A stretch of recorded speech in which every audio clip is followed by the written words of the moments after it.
कांदा मुंबईला पाठवणं बंद करा. हे सगळे चोचलेत ना.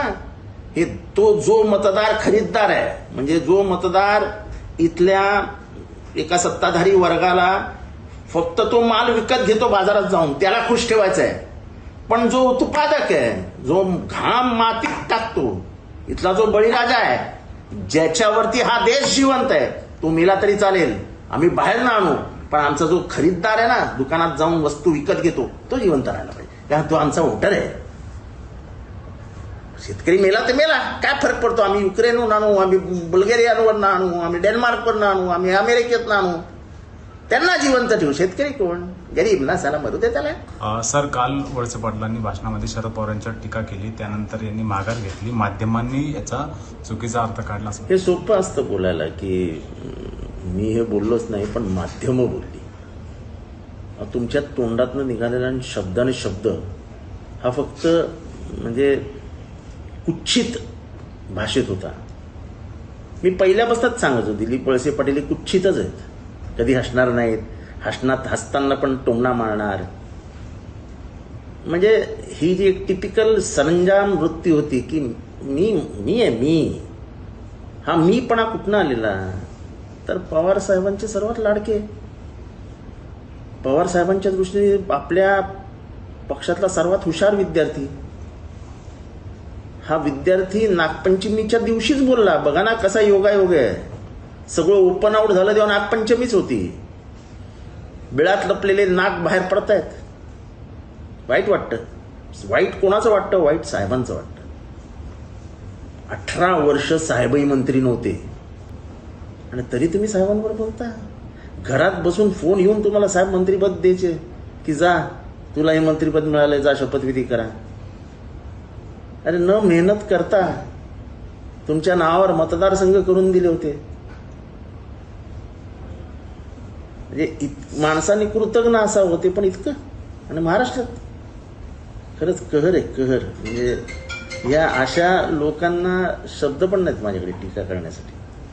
मला माहिती आहे आता ते म्हणतील ह्यालाच काय पडली आहे, आज कशाला बोलतोय. होय, मला पडली आणि मीच बोलणार. कोणी बोलो न बोलो, मी बोलणार.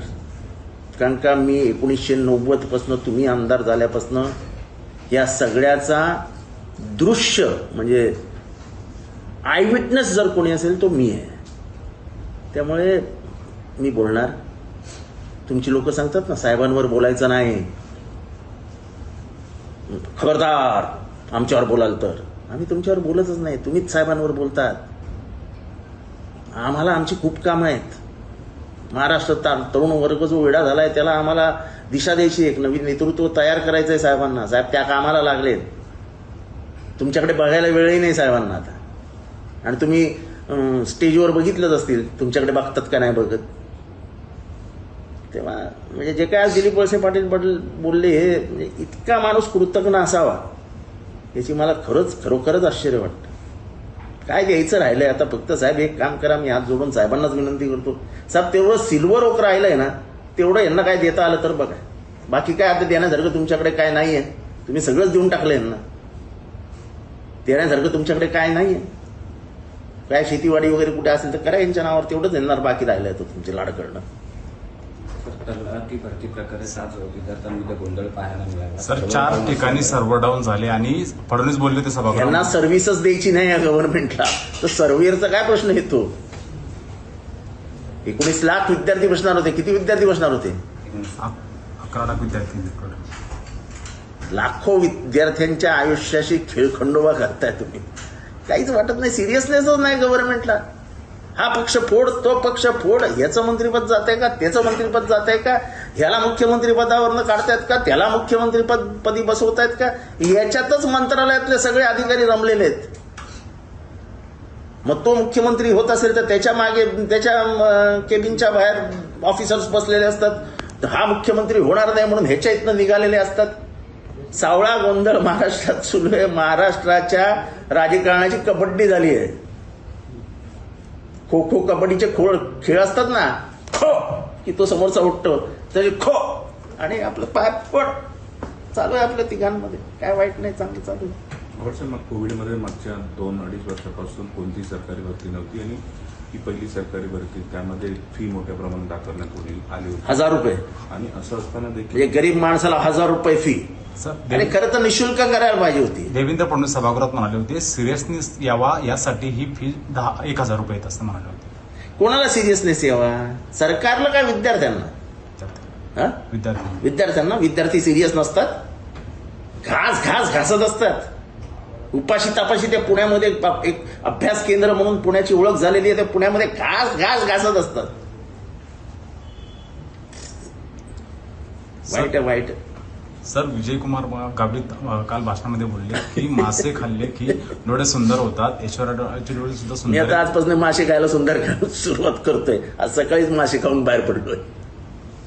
नवीन शोध लावला गावितांनी. कदाचित ते नाव डॉक्टर आहेत ना, ते औषधोपचार त्यांना माहीत असेल की माशामध्ये काय ते विटॅमिन डी वगैरे काहीतरी असतं, ऑइल असतं काहीतरी, मासे हे प्रोटीन्सनी भरलेले असतं, काहीतरी असेल.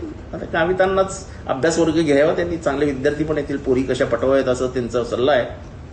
चांगले सल्ले देत आहेत मंत्री, काय वाईट आहे.